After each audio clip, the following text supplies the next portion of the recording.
Assalamualaikum warahmatullahi wabarakatuh. Halo guys, kembali lagi bersama saya Bobby Heren dan kita akan kembali mengomentari video dari Tamparagi. Itu orang yang nggak punya nggak pernah belajar Islam, ya kan? Hanya lihat potongan Quran, lalu lihat potongan hadis, lalu dia menyimpulkan sendiri. Ya, kita kalau mau belajar sesuatu itu harus ada gurunya. Ya. Dan juga kalau mau Anda tidak pakai guru, minimal Anda punya basic pemahaman yang logik gitu, yang berdasarkan pemahaman bahasa Indonesia yang benar dan tentang detail-detail serta pemahaman untuk mengerti akan soto itu dilihat dari banyak hal ya, bukan hanya Anda membaca secara tekstual gitu kan. Tujuan Anda langsung ngerti kapan ayat ini turun, untuk siapa, lalu kenapa diturunkan. Nah, lalu dihubungkan dengan ayat lain itu. Jadi nggak ngasal aja guys, nggak ngasal. Ya. Makanya orang-orang yang nggak paham ya, kayak Tamparagi ini jadi sok-sokan gitu kan, melebihi pula para ulama kita gitu, lalu sok-sok bahas tentang Quran dan hadis. Ini kacau guys ya. Nanti kita akan lihat kan bagaimana penyimpangan yang biasa dia lakukan gitu kan. Nah, di orang yang sok tahu ini kan, padahal dia sama gitu guys ya. Ada orang yang tidak pernah belajar Quran dan hadis, tiba-tiba dia ambil Quran dan hadis lalu dibaca, lalu dia ngomong sendiri gitu. Nah, itulah orang yang kita pernah gini ya kan, nggak punya ilmu tapi ngomong. Makanya disampaikan oleh Rasulullah itu ya, bahwa celakalah ya, nanti di akhir zaman itu ya, kalau saya nggak salah ya, itu akan banyak orang-orang yang berilmu ngomong. Jadi kata-kata orang yang tidak berilmu itu didengarkan gitu kan. Nah, itu banyak, itu akan terjadi gitu kan. Sekarang udah mulai orang-orang yang tidak berilmu ngomong seenaknya gitu kan.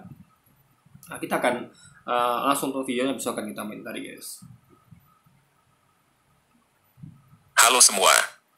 Pada tahun 2022 ini, terjadi kerusuhan di Iran akibat seorang gadis bernama Mahsa Amini meninggal setelah ditahan oleh polisi moral karena tidak mengenakan jilbab sesuai dengan aturan. Di Arab Saudi. Nah, ini ya gini loh, bukan berarti ketika itu dilakukan oleh pemerintahan Islam di suatu negara ya, itu berarti benar gitu. Anda harus paham ya. Harus bedakan antara umat dengan syariat. Ya. Apapun yang dilakukan umat ya, atau pemimpin umat ya, kalau tidak sesuai syariat ya kita tolak. Nah, sama seperti misalnya kayak pemerintahan Iran ya, bagus, niatnya bagus tuh mendapatkan hijab sebagai aturan, tapi caranya salah. Ya, dengan menahan seorang wanita ya yang tidak memakai hijab, lalu melanggar prosedur ya sehingga sampai meninggal. Nah, itu salah guys. Jadi kita tidak benarkan ya yang dilakukan oleh siapapun dari pihak muslimin kalau melanggar syariat gitu kan. Nah, jadi sekali lagi orang tak lagi tidak ngerti bahwa sesuatu itu yang dilakukan oleh kaum muslimin maupun pemimpinnya itu tidak semuanya itu sesuai syariat. Ada yang melanggar, makanya kita ingatkan kan. Maka ke Iran itu ya akibat dari perbuatan dari pemerintahnya yang kebablasan gitu kan. Nah, akhirnya menimbulkan gelombang protes di seluruh negeri. Karena siapa juga yang mau dilakukan tidak adil. Karena tidak adil bagi seorang yang tidak mengenakan hijab lalu ditahan sampai mati gitu guys. Nah, itu nggak adil gitu kan. Karena harusnya ya dikasih semacam ya hukuman apalah gitu, misalnya kayak hukuman yang kayak kita ya, misalnya kayak kalau Anda lihat kayak waktu COVID kemarin itu kan banyak yang melanggar itu COVID itu kan, mereka tidak divaksin atau mereka tuh ya nggak pakai masker, itu kan dihukum dengan misalnya kayak bersih sapu jalan gitu, karena cukup segitu saja gitu, jangan sampai menimbulkan hal-hal yang mencederai orangnya gitu. Jadi hukuman itu adalah sebagai tanda bahwa orangnya salah dan dikasih agar orang ini menyadari kesalahannya ya, sehingga dia tahu kalau dia buat seperti lagi akan dapat hukuman seperti ini. Tapi hukuman itu tidak merusak gitu kan, tapi malah mendidik gitu. Jadi hukuman itu harusnya mendidik bukan merusak guys gitu loh. Kalau untuk hal-hal yang seperti ini, kecuali kalau hukuman seperti kayak sudah berat kayak membunuh, itu lain lagi hukumannya. Putra mahkota Mohammed bin Salman mencabut peraturan wajib jilbab. Lalu ini juga sama ya. Jadi jangan melihat bahwa mentang-mentang itu adalah putra mahkota Arab Saudi Muhammad bin Salman, lalu dia melakukan hal benar. Enggak, itu hal yang salah. Dan itu Raja Arab Saudi sekarang ini, yaitu putra mahkota Muhammad bin Salman, sudah banyak ulama yang kritik. Bahkan ulama yang di Arab Saudi sendiri yang mengkritik itu ya, yang keras ya kebijakan Arab Saudi sekarang ini ya, itu ulama tersebut ditangkapi di penjara guys. Nah, perlu kita ketahui ya, ini bagi yang nggak tahu ya, teman-teman lagi saya tahu ya. Di akhir zaman ya, nanti Imam Mahdi ya akan memimpin dunia ya, dan itu berawal dari persekutuan yang ada di Mekah ya. Tempat sekarang kalau kita sebut tuh kayak Arab Saudi, di Arab Saudi ya. Mekah tuh dan ada Madinah adalah dua salah dari kota di Arab gitu kan.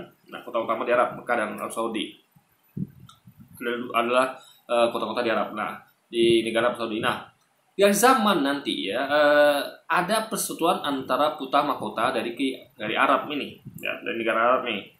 Nah, untuk memperebutkan dari raja yang bapaknya. Jadi bapaknya ini meninggal ya, lalu ahli warisnya ini atau jabatan raja itu dilupakan oleh beberapa anaknya. Nah, tapi satu pun tidak ada dari anak itu yang mewarisi ayahnya ya mendapatkan itu, tapi Imam Mahdi yang mendapatkannya. Nah, itu kenapa begitu? Karena waktu itu Arab sedang rusak. Jadi makanya kita lihat kalau ini akhir zaman, makanya orang beriman tidak heran ketika misalnya kayak Arab itu sudah mulai meninggalkan syariat ya kan, nggak heran lagi karena memang itulah yang itu makin membuat kita percaya tentang nubuatan Nabi Muhammad bahwa nanti Arab akan seperti itu ya kan. Jadi Arab itu memang dia keadaannya tuh memang seperti itu ya, rusak gitu kan, mereka kembali ke zaman jahiliyah. Sehingga untuk itu alasan bagi Imam Mahdi diutus ya untuk memimpin Arab gitu. Tapi kalau Arab baik-baik saja nggak perlu Imam Mahdi. Maksudnya untuk memperbaiki kerusakan itulah Imam Mahdi diutus ya, memperbaiki kerusakan di Arab. Nah, jadi karena sesuatu diutus ketika sesuatu itu sudah rusak. Makanya kayak Nabi Muhammad itu kenapa diutus ke Arab? Karena waktu itu Arab sudah rusak. Mereka hidup di zaman jahiliyah. Berbeda dengan kayak nabi-nabi lainnya diutus ya ketika situ tempat itu sudah rusak, udah banyak melanggar syariat, udah banyak bermaksiat gitu kan. Makanya diutuslah tapi nanti Imam Mahdi itu bukan nabi ya, bukan nabi, tapi lah beliau ada keturunan oleh Rasulullah untuk menegakkan kembali syariat di bumi Arab maupun di seluruh dunia. Jadi Anda perlu tahu ya, Arab nanti memang dibuatkan akan dalam kondisi ya kembali ke zaman jahiliyah ya, bermaksiat. Makanya kita heran nengok kebijakan-kebijakan Raja Salman. Bukan ini saja kebijakan dia yang banyak ini tentang ulama, bukan ini saja, dia juga menjadikan membolehkan konser musik, membolehkan wanita mengemudi sendiri dan hal-hal lain yang keluar dari syariat Islam. Itu memang seperti itu kejadiannya ya. Jadi sekali lagi ini makin menguatkan bukti bahwa Nabi Muhammad itu tidak berbohong. Ya, karena Arab itu memang akhir zaman itu tidak akan dalam kondisi baik-baik saja. Banyak pelanggaran maksiat di sana sehingga itu menjadi alasan Allah untuk menurunkan Imam Mahdi ya, untuk menata kembali Arab ya, agar Arab itu agar kaum muslimin itu kembali ke syariat dan akhirnya dengan syariat itu mereka bisa kuat dan memimpin dunia di bawah pemimpinan Imam Mahdi, guys. Sedangkan kita di Indonesia malah sering mendengar terjadi pemaksaan penggunaan jilbab di sekolah negeri. Yang menarik. Nah, ini harus pahami juga ya, orang-orang ini nggak paham gini. Dia menyamakan antara pemaksaan yang di Iran ya dengan atau pemaksaan di Saudi dengan di Indonesia. Ya. Di Iran itu beda ya. Pemaksaannya sebenarnya nggak kayak gitu guys ya. Jadi sebenarnya nggak pernah ada kejadian seperti itu di mana seorang wanita tuh nggak pakai jilbab ditahan hingga meninggal tuh nggak ada. Itu baru kejadian sekali. Ini memang waktu itu petugasnya melanggar prosedur. Ya kita tahu lah kan. Jangan gara-gara satu kejadian kita menyamaratakan semuanya, itu absurd. Misalnya kayak kasus kepolisian. Ada polisi yang bertindak sewenang-wenang ya, menghakimi sendiri ya, kayak kasus Ferdy Sambo. Lalu kita mengatakan semua polisi gitu. Enggak, itu nggak bijak guys. Jadi jangan hanya karena satu kejadian itu kayak peribahasa adalah jangan hanya karena nilai titik itu rusak susu belanga. Jangan hanya ke kasus Ferdy Sambo ada lalu menilai semua polisi seperti itu. Enggak, itu hanyalah oknum. Ya. Jadi enggak semua polisi begitu. Banyak juga polisi yang masih baik ya, sama seperti ini gitu. Di Iran tuh banyak polisi syariat itu yang baik, tapi yang melanggar prosedur ya itu kebetulan melanggar prosedur itu guys. Nah, Karena kalau itu ya adalah memang SOP mereka begitu, maka ini bukan kejadian pertama, bukan, tapi ini adalah kejadian pertama dan salah satunya. Ya, karena zaman berapa belas tahun belakang ini atau berapa tahun belakang ini kan zamannya medsos, di mana-mana orang kan bakal tahu apa yang lain lakukan, apa yang pemerintah lakukan. Maka di Iran itu begitu ada kejadian itu langsung tahu semuanya. Nah, sebelumnya kan nggak ada cerita seperti itu guys, nggak ada. Nah, itu tanda baru, itu bukti bahwa itu adalah yang pertama dan satu-satunya. Jadi itu hanyalah memang fatal ya, kita nggak setuju itu, kita tentang itu. Tapi itu masalah pelanggaran prosedur, bukan kebijakan dari pemerintah Iran ya dalam menangani orang-orang yang tidak memakai hijab.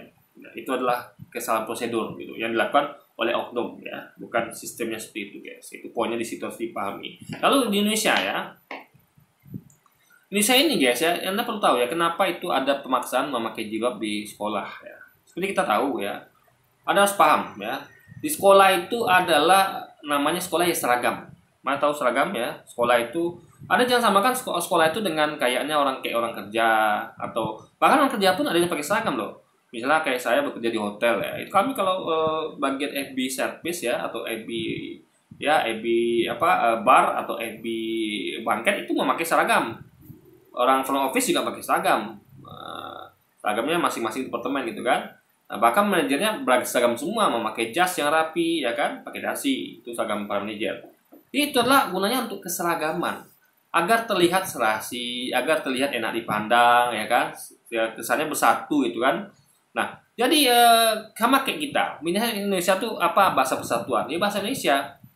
Jadi ketika momen tertentu ya kita berbahasa Indonesia. Misalnya kayak upacara bendera, atau Anda ya lagi ya hal-hal yang wajib lah, maksudnya yang formal itu kan memakai bahasa Indonesia, wajib pakai bahasa Indonesia. Nggak mungkin ada upacara bendera pakai bahasa Jawa atau bahasa Minang, kan nggak mungkin, ya kan? Nah, jadi sama seperti itu juga seragam sekolah itu kan adalah seragam ketika dipakai sekolah. Ingat ya, seragam sekolah adalah seragam dipakai sekolah, bukan untuk di rumah atau tempat lain. Nah, di sekolah itu ya kan Anda tahu semua itu seragam, ya seragam biar tidak ada diskriminasi, biar tidak ada alasan untuk orang mengatakan tuh kamu kok nggak pakai, kamu nggak pakai gitu kan. Jadi kan makanya dibutuhkan keseragaman dan untuk kekompakan dan persatuan ya. Ingat ya, persatuan kan momennya kan sama kayak misalnya kalau Anda bayangkan kayak lagi upacara bendera ya. Anda bayangkan kalau tidak pakai seragam ya kan, yang satu pakai yang asal-asal gitu kan, yang satu lagi beda lagi kan, orang nengok ini upacara apa gitu kan. Nah, makanya ada momen tertentu kita tuh seragam, makanya kayak di sekolah tuh dibikin seragam. Nah, esensi seragam kan adalah namanya seragam ya, menyeragamkan gitu. Jadi agar semua itu padu ya, matching gitu kan. Nah, itu guna seragam. Nah, lalu ya tidak semua sekolah begitu. Ya, hanya sekolah tertentu aja, dan itu pun tidak banyak ya.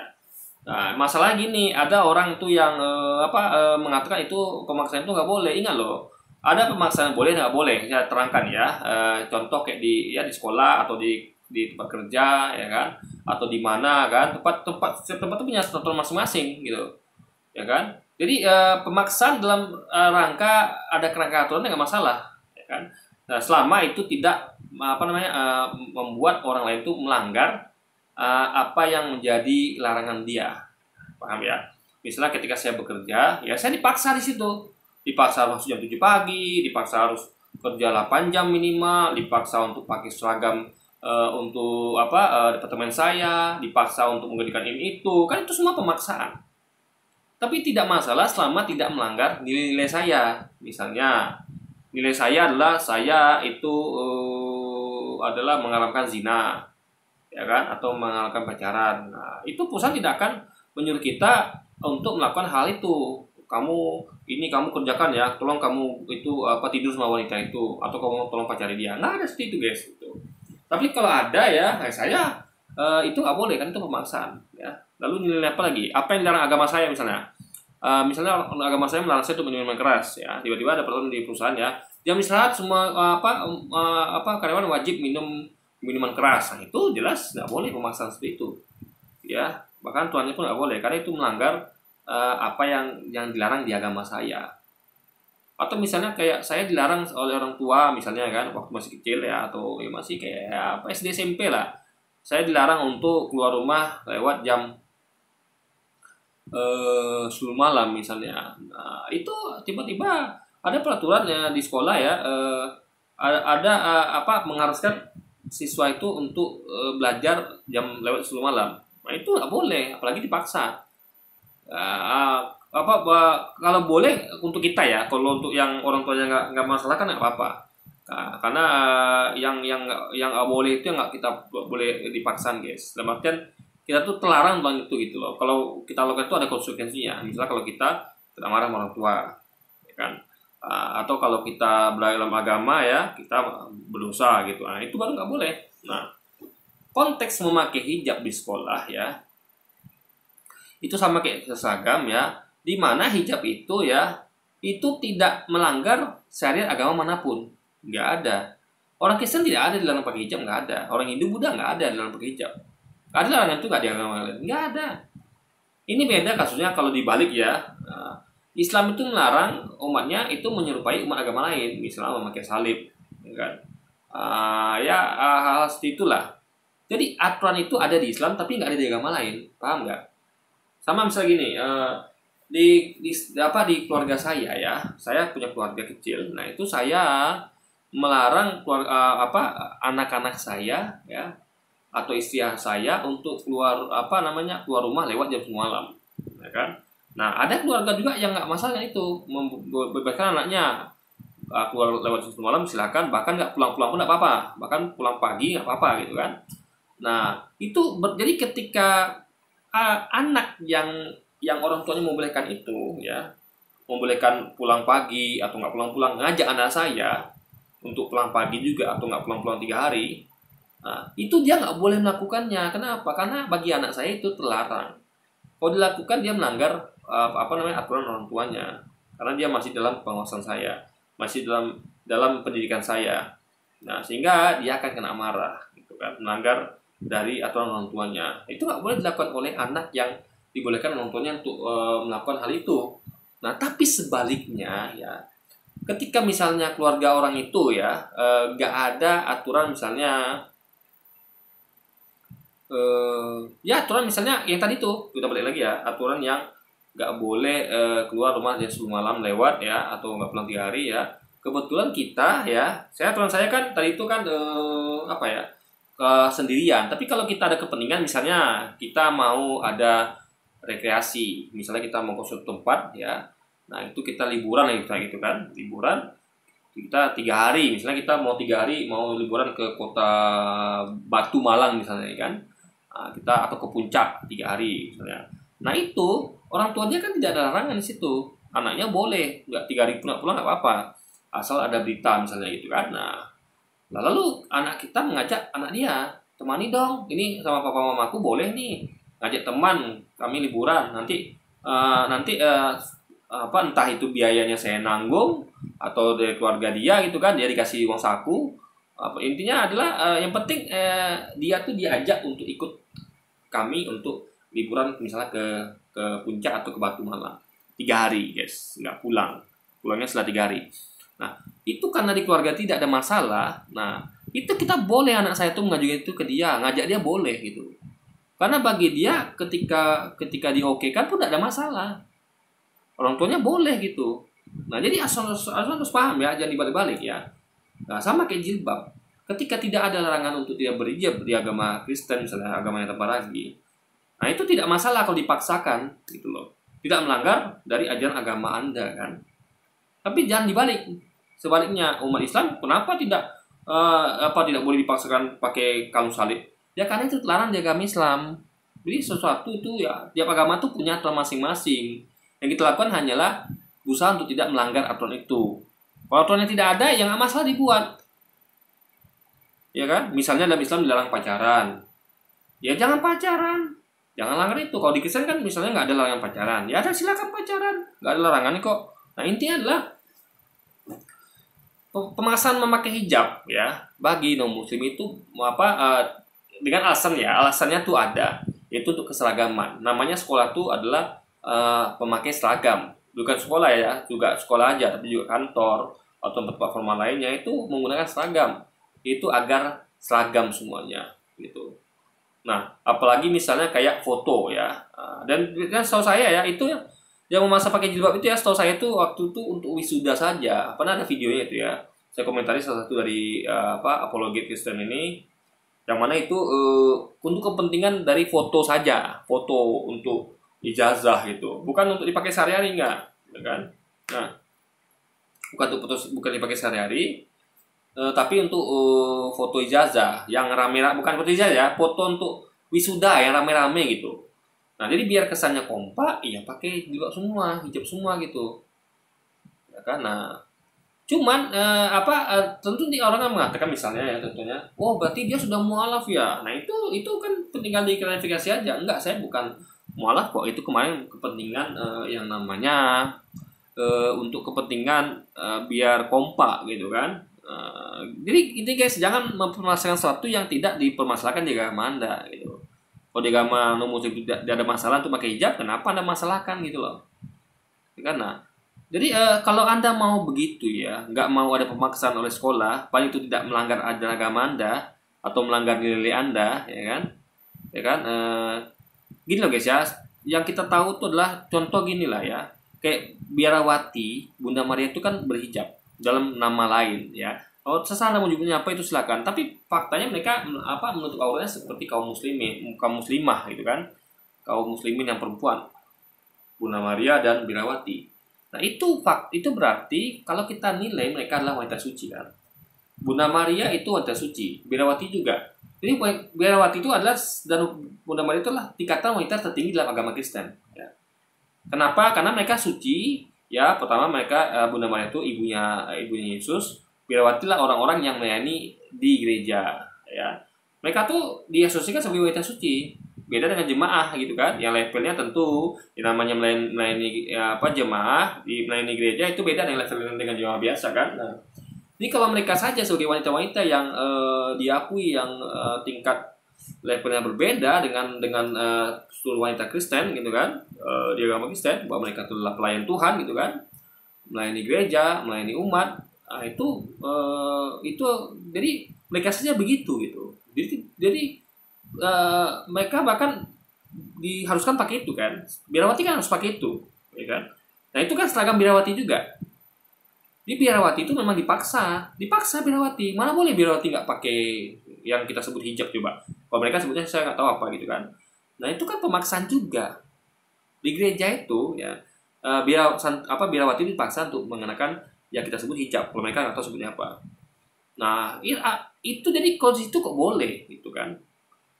Jadi gini loh guys ya, maksudnya itu adalah sesuatu yang bahkan dipaksakan di agama mereka untuk dipakai oleh Biarawati gitu loh. Ya, masa jadi masalah ketika di sekolah yang mewajibkan itu bukan pas sekolah ya, diwajibkan hanya kayak foto visualisasi sudah biar kompak gitu. Ini logikanya absurd guys. Sedangkan mereka juga ada pemaksaan seperti itu untuk para Biarawati gitu kan. Nah, makanya kalau mereka mau pikir sejauh itu ya, mereka akan soalnya tidak akan ngomong seperti di konten ini gitu. Nah, jadi pemaksaan sesuatu, dan memang setiap tempat tuh ada aturan yang memaksa. Anda nggak bisa buat senaknya. Oh saya nggak mau lah. Kayak saya kerja di hotel. Oh saya nggak mau pakai seragam itu. Kalau gitu kamu nggak usah kerja di sini deh. Tinggal gitu aja bosnya. Kalau kamu mau dipaksa pakai ini nggak usah deh. Jadi ada aturan yang berupa pemangkasan, ada yang aturan itu memang bisa memasang, ada aturan itu nggak bisa memasang kecuali himbauan ya. Himbauan misal di tempat kerja tuh dihimbau misalnya dihimbau ya misalnya kayak bekerja yang rajin ya gitu. Itu misalkan himbauan itu kan, yang rajin ya. Nah, kalau kita kurang rajin, asal kita tidak melakukan hal yang melanggar aturan, itu masih bisa terima di perusahaan. Cuman bukan karena hukuman, cuman mungkin akan mempengaruhi penilaian. Misalnya Anda akan susah naik jabatan, Anda akan susah naik gaji. Naik gaji mungkin enggak juga ya, karena maksudnya naik gaji itulah gaji tahunan itu kan semua karyawan itu bakal menerima kenaikan semua karena ada UMR yang naik gitu kan. Maksud saya tuh Anda akan mungkin akan lebih sulit untuk naik jabatan karena kan penilaian. Tapi kan bukan dikasih hukum. misalnya Anda disarankan ya, dihimbau untuk lebih rajin bekerja, lebih semangat, lebih profesional. Itu kan himbauan, bukan aturan loh, bukan aturan, himbauan. Nah, untuk itu tidak ada sanksi. Jadi kalau Anda belum begitu profesional, belum begitu rajin, belum begitu semangat, tapi masih levelnya belum nabrak aturan ya. Misalnya aturan ya misalnya jangan tidur pas lagi kerja.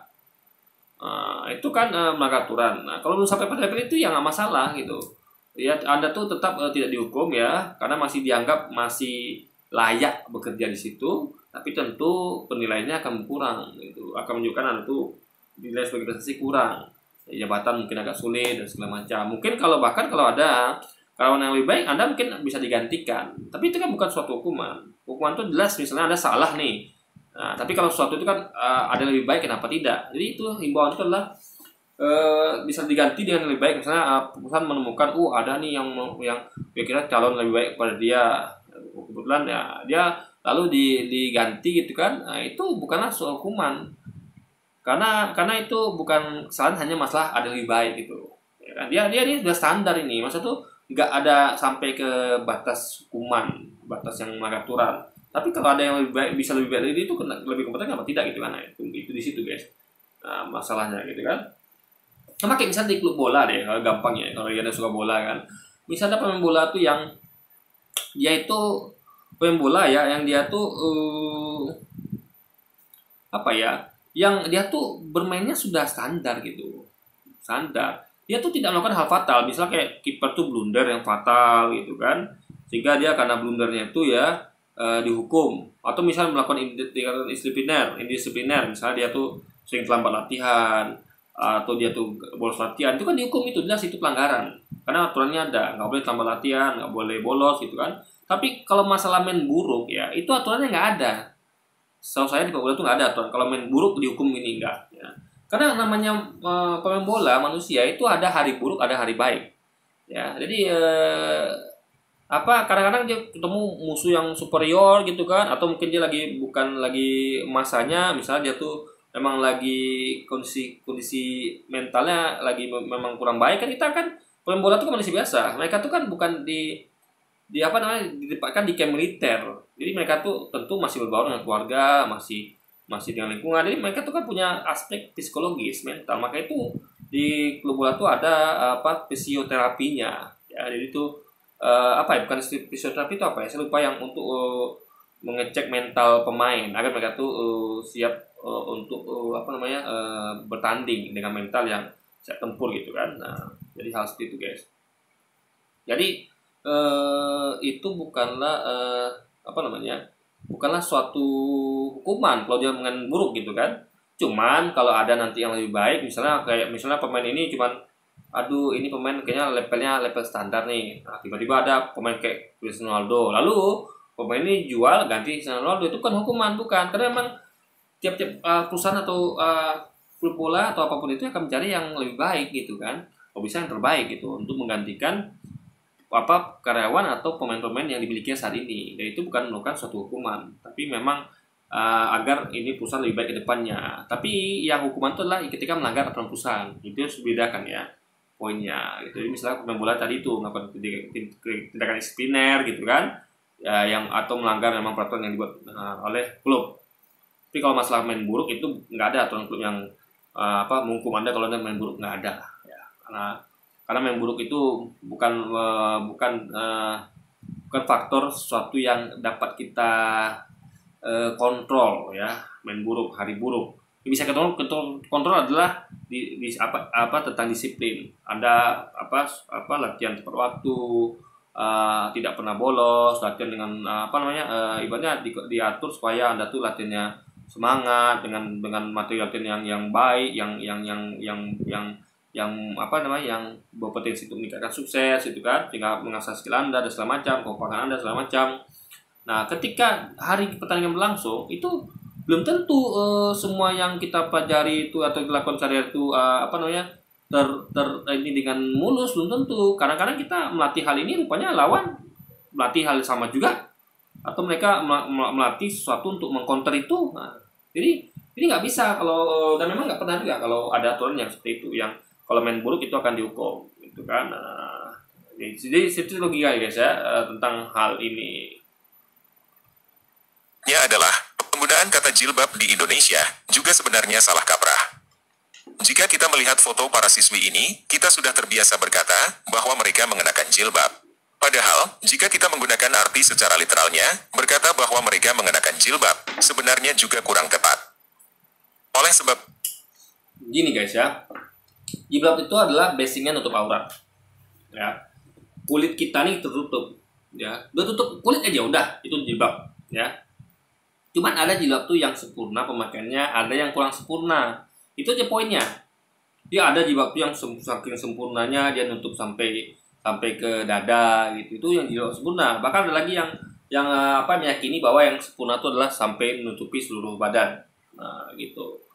Nah, jadi ini masalah hanya sempurna apa nggak sempurna gitu kan. Tapi poin pokoknya yang penting tercapai, yaitu hanya yang menutup semuanya, yang terlihat tuh hanya muka ya, wajah dan telapak tangan. Ya, itu aja, sama telapak kaki, udah ya. Itu aja guys. Tapi untuk sempurnaan ada aturan-aturan yang lebih spesifik lagi. Ya tadi itu misalnya kayak ada yang nutupi seluruh badan, ada yang sampai nutupi dada saja. Lalu pakaian itu ya kan bukan hanya jilbab aja, tapi juga kesesuaian dengan pakaian. Pakaian itu harus longgar, nggak boleh ketat sehingga tidak menayangkan bentuk tubuh gitu. Dia harus paham hal ini ya. Jadi jilbab itu sama kayak misalnya kayak kayak Anda itu memakai seragam sekolah. Ya, Anda pakai seragam sekolah ya. Kalau ada pakai seragam itu yang sudah ditentukan, itu berarti ada pakai seragam. Cuman ada pemakaian seragam yang sempurna. Misalnya baju dimasukkan ke dalam ya kan. Lalu apalagi roknya nggak pendek, nggak terlalu pendek atau gimana, ada aturannya. Itu baru ketika ada aturan itu baru sempurna. Sama kayak jilbab gitu ya. Tetap disebut jilbab, tapi tentu ada yang sempurna, ada yang kurang sempurna guys pemakaiannya. itu, pada video ini, kita akan membahas tentang jilbab dan asal-usulnya. Oke, kita mulai aja ya.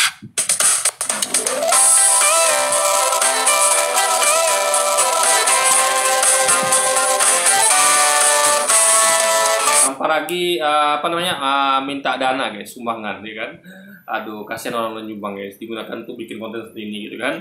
Konten-konten yang Anda tuh kalau nggak tahu tentang Islam ya, mboknya belajar sama guru, sama ustaz itu, sama ulama. Jangan simpul-simpulkan sendiri, kacau jadinya kan. Nah, itulah guys, ini orang-orang yang sok pintar tuh begitu guys, ya kan.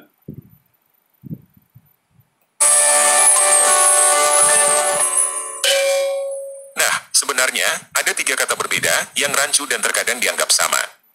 Ketiga kata itu adalah kerudung, jilbab, dan hijab. Kerudung bahasa Arabnya adalah himar. Ayat yang mewajibkan perempuan muslim memakai kerudung atau himar ada. Jadi gini ya, itu hanyalah sama kayak kita bilang ini ya, misalnya kayak misalnya kayak sepeda motor lah. Kalau kita nyebutnya sepeda motor. Nih, sepeda motor yang roda 2 itu ya, kita umumnya menyebutnya sepeda motor. Ada orang menyebutnya bukan sepeda motor, tapi kereta. Naik kereta yuk. Nah, bukan kereta api berarti itu, tapi sepeda motor. Ada yang nyebutnya sebagai Honda. Ayo naik Honda yuk. Jadi bagi orang ya, sebagian orang itu nyebutnya Honda guys, karena Honda memang mereka yang terkenal gitu. Jadi ada 3 sebutan untuk sepeda motor ya. Ada yang nyebutnya sebagai sepeda motor, ada yang nyebutnya sebagai Honda, ada yang nyebutnya sebagai kereta. Itu barangnya sama. Nah, sama kayak hijab juga gitu. Hijab, jilbab, kerudung itu sama, gitu kan? Cuman perbedaannya adalah ada kerudung yang sempurna, ada jilbab yang sempurna, ada hijab yang sempurna atau yang tidak. Itu dia beda guys. Jadi jangan terkecoh dengan istilah ya. Jangan terkecoh sama istilah. Jadi biasa kerudung itu dipakai oleh orang-orang misalnya kayak ya orang tertentu lah gitu kan. Kelompok tertentu. Hijab biasanya orang-orang yang yang sudah udah hijrah atau orang-orang yang sudah agamanya itu sudah itu guys. Nah, kalau jilbab itu kan bahasa umumnya gitu, jilbab gitu kan. Jadi ini hanya masalah dari penyebutan nama, tapi tetaplah yang dimaksud itu sama guys. Di dalam Al-Quran surah 24 ayat 31. Katakanlah kepada para perempuan yang beriman, hendaklah mereka menjaga pandangannya, memelihara kemaluannya, dan janganlah menampakkan perhiasannya, dalam kurung bagian tubuhnya, kecuali yang dalam kurung biasa terlihat. Hendaklah mereka menutupkan kain kerudung ke dadanya.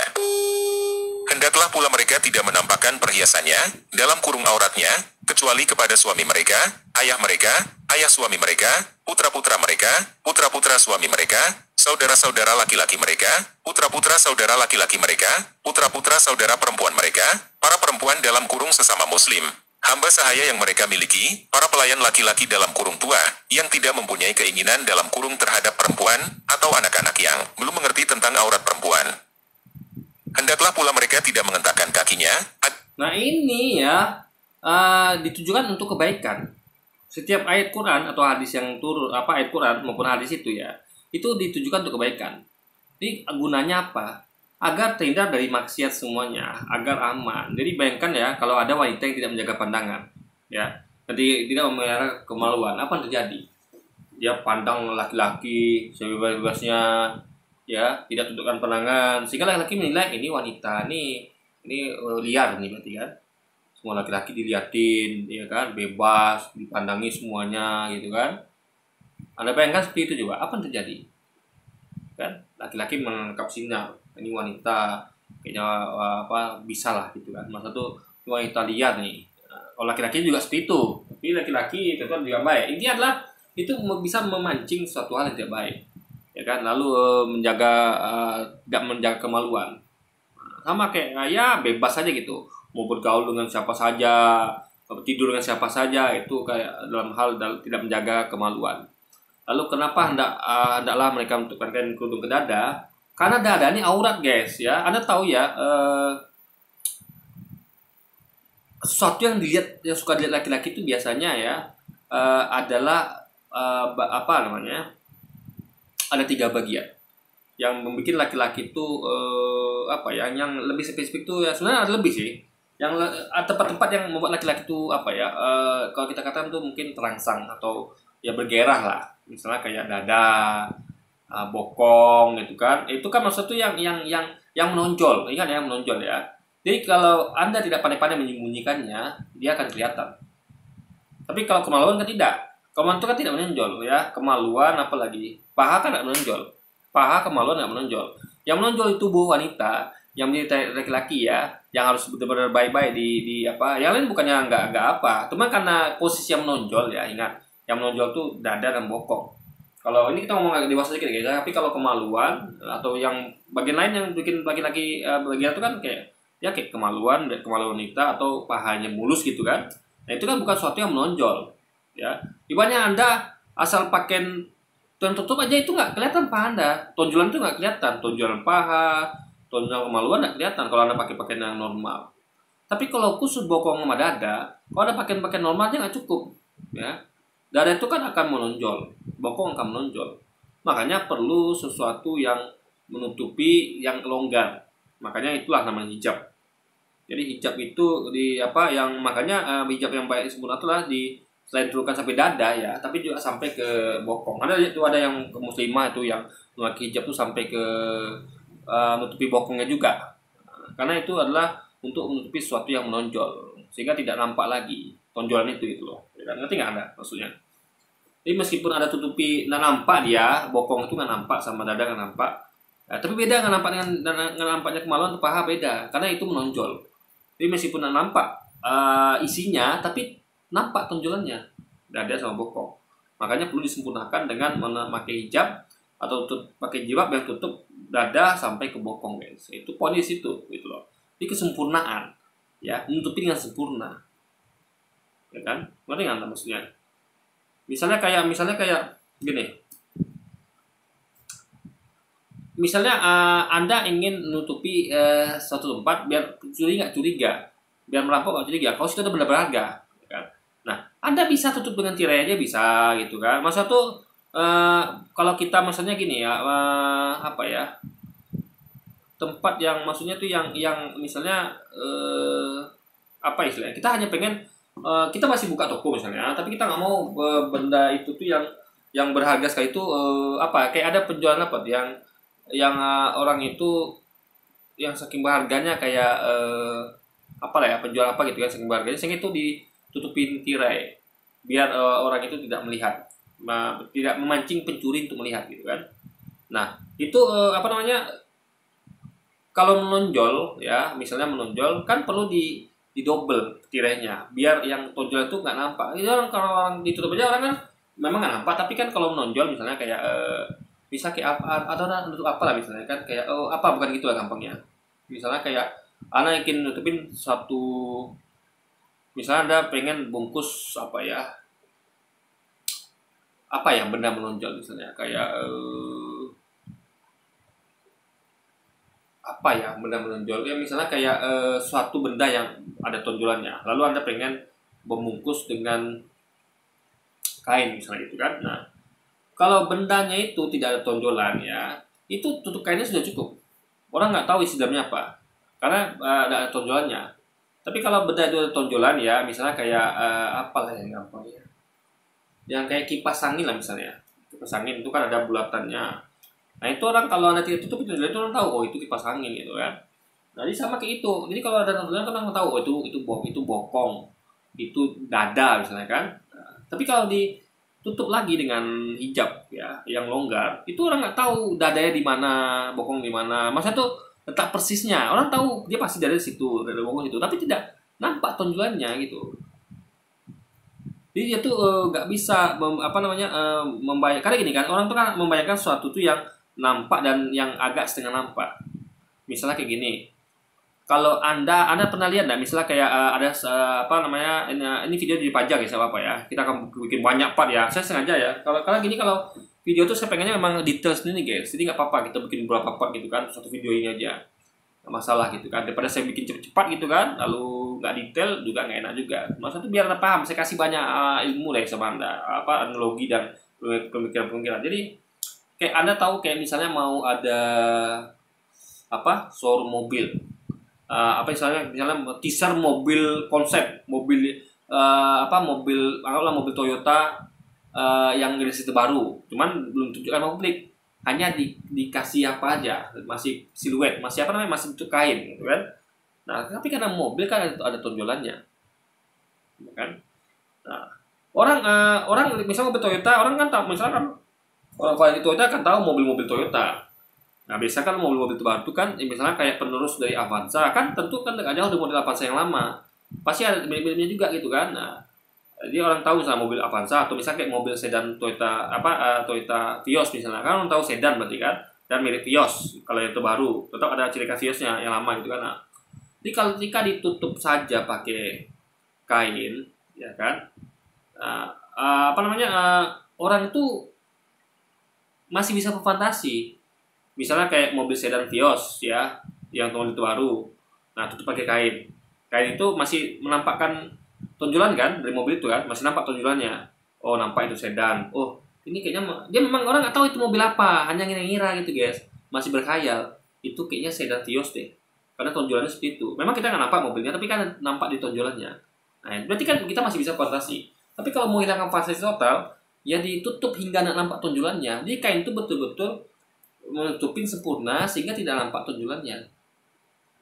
Paham ya? Jadi orang nggak bisa, ini mobil sedan atau mobil MPV nih, atau mobil apa nih, mobil apa nih? Karena dia orang nggak bisa sama sekali membayangkan, clue-nya nggak ada gitu. Nah sama kayak tadi orang menutup hijab dengan sempurna ya, dada tutup, bokong tutup. Orang tuh nggak bisa membayangkan sesuatu yang memang betul-betul nggak nampak bahkan hingga tonjolannya. Apa yang mau difantasikan orang tua? Tapi kalau sesuatu itu masih terlihat jelas, apalagi yang sama-sama atau jelas, itu orang masih bisa memfantasikan. Misalnya kayak dada atau bagian bokong, meskipun dia itu udah tertutup kain tapi masih nampak tonjolannya, orang masih bisa fantasi karena masih ada tonjolannya gitu. Dia orang tuh akan bisa berfantasi sesuatu yang nampak penuh atau yang sama-sama. Tapi kalau total blackout gitu kan, kayak misalnya yang tadi itu ditutup hijab hingga nampak tonjolan dada dan bokongnya, atau mobil tadi yang betul-betul ditutup sempurna dengan kain sehingga nggak nampak tonjolannya, orang tidak bisa fantasi itu mobil Toyota apa ya, nggak blackout guys. Memang betul-betul nggak ada clue, sama kayak tadi itu. Jadi nggak ada sesuatu yang bisa difantasikan dia ya kan, nggak tahu di mobil apa itu, atau dia nggak bisa memfantasikan tentang, karena orang itu kan biasanya kalau orang-orang yang begitu kan mereka tuh suka berfantasi awalnya. Oh gimana kalau bokong itu misalnya, maaf ya, kalau bokongnya misalnya atau dadanya aku pegang gimana ya, kan mereka berfantasi tuh. Tapi kalau sesuatu itu tidak bisa mereka fantasikan, ya bagaimana mereka bisa melakukan maksiat coba? Karena maksiat itu timbul karena ada awalnya fantasi. Ya ingat, makanya kalau Anda lihat itu pengakuan para penjahat penjahat kelamin ya istilahnya itu, atau ya orang yang melakukan hal-hal yang seperti itulah, ya maksiat lah ibaratnya itu kan.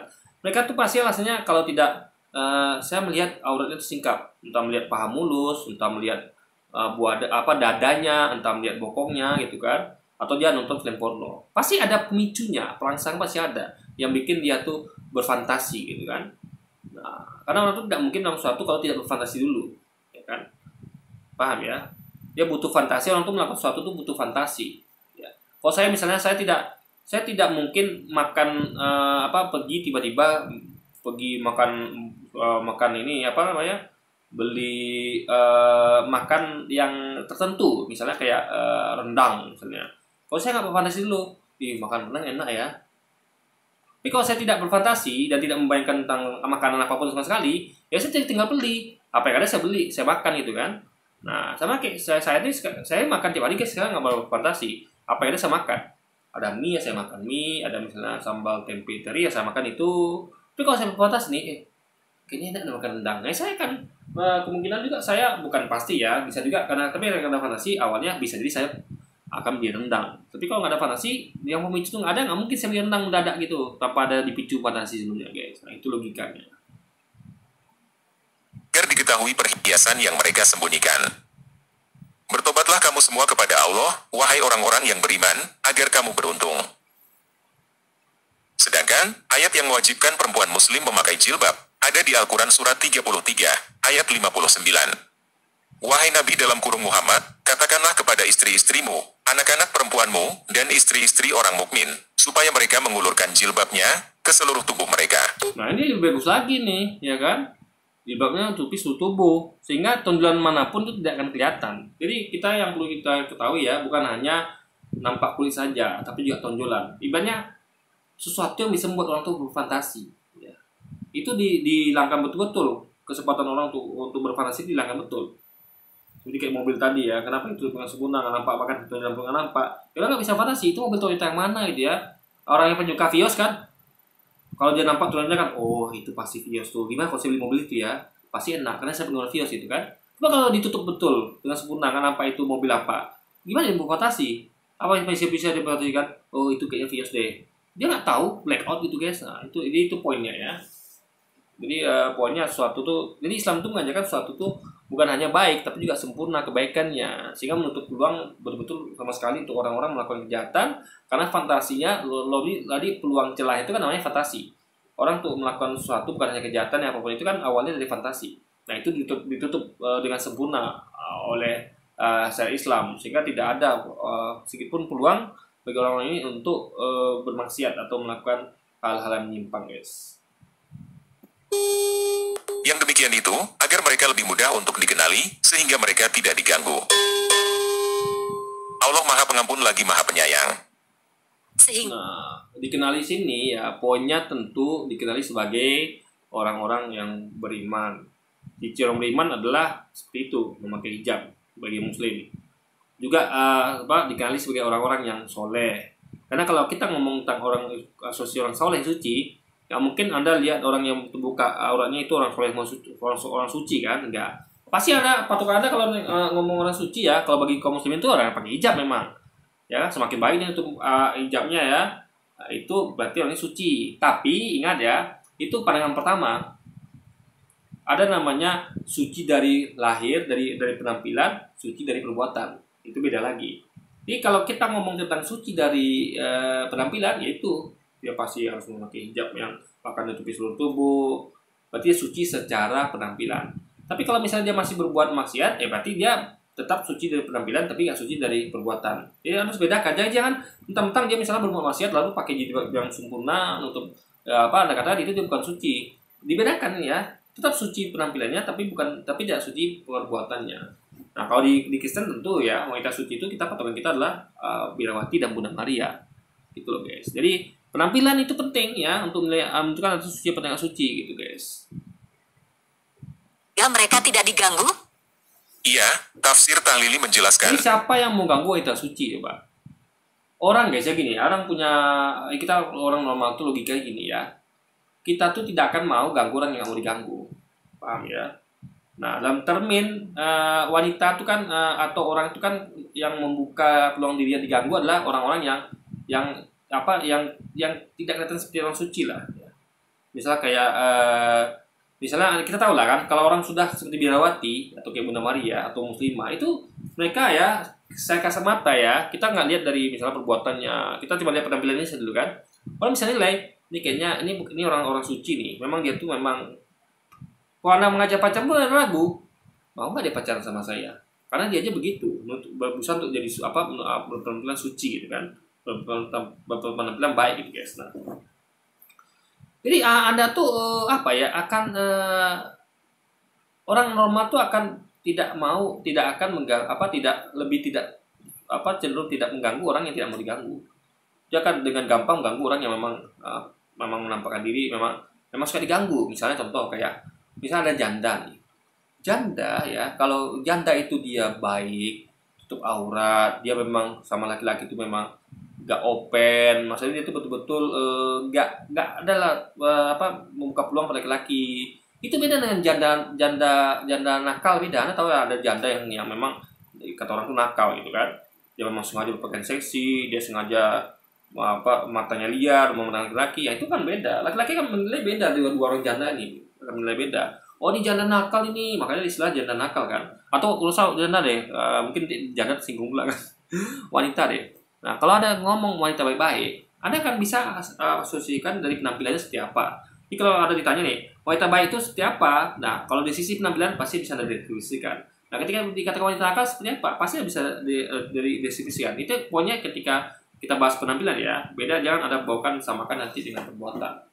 Nah, jadi kalau kita lihat penampilan saja, tentu orang akan mendefinisikan wanita suci ya, wanita baik-baik itu ya, bukan wanita nakal adalah wanita yang tutup hijab, ya yang pakai hijab. Wanita yang penampilannya ya, yang memang tutup auratnya, itu wanita bukan wanita nakal itu, ya kan?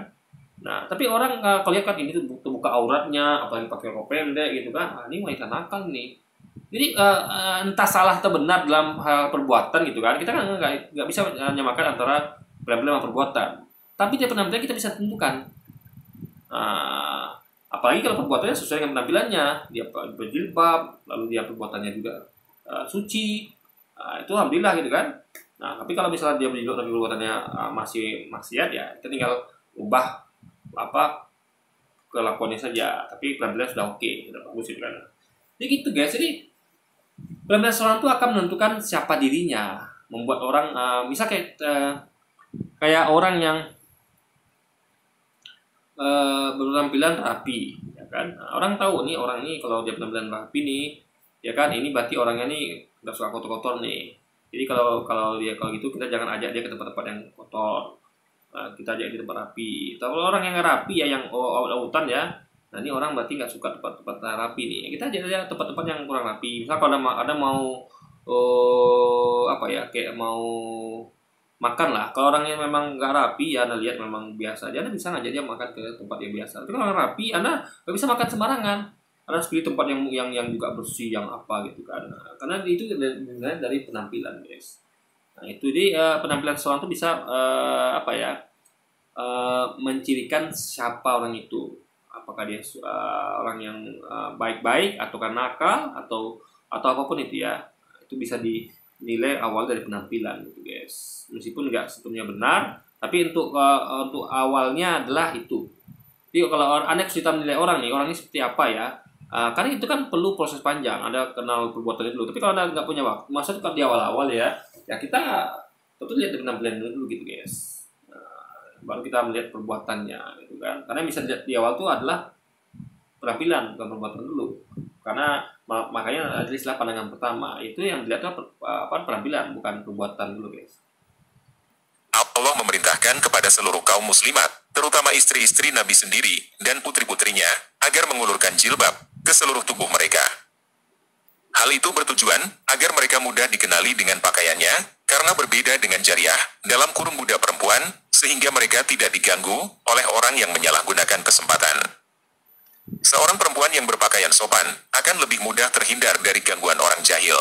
Sedangkan perempuan yang membuka auratnya di muka umum mudah dituduh atau dinilai sebagai perempuan yang kurang baik kepribadiannya. Jadi gini ya, dulu ini adalah ayat yang turun ketika masih Arab itu masih dalam kondisi perbudakan. Ya, dulu kan Nabi itu guys menghapus perbudakan bertahap. Jadi bukan sekaligus ya, bertahap. Ya kan? Jadi ini adalah ayat turun pada waktu itu. Nah, pada waktu itu yang namanya budak ya, itu Anda tahu ya kalau budak itu tentu orang-orang yang tidak merdeka. Jadi orang-orang ini adalah kalau kita lihat sekarang ini adalah semacam komoditas. Jadi orang itu boleh dilakukan senaknya oleh pemiliknya, ya itu yang perlu dipahami. Nah, jadi kita harus lihat konteksnya, ya kan? Jadi orang gini, kalau Anda waktu itu dianggap budak ya, ini budak nih. Nah, karena memang waktu itu budak adalah memang komoditas ya, memang diperdagangkan. Misal saya pengen punya budak, ya saya beli budak dari orang itu. Nah, setelah jadi budak saya bebas memperlakukan budak ini, gitu. Nah, makanya berarti orang ini adalah ada pemiliknya gitu, budak itu kan. Nah, ada juga budak nggak ada pemilik. Intinya adalah mau budak ada pemilik atau tidak ada pemilik, Anda tuh bebas melakukan. Apalagi budak gak ada pemilik, ya kan? Anda lebih bebas lagi melakukan dia karena dia memang dibudak gitu kan. Nah, itu bukan berarti saya katakan budak itu adalah benar ya, perbudakan itu benar. Enggak, itu waktu ini ayat turun ketika masih zaman jahiliyah. Ketika Nabi masih dalam tahap proses untuk menghapus perbudakan. Dan terbukti sekarang di Arab Saudi tidak lagi perbudakan. Di dunia Islam tidak ada perbudakan kan?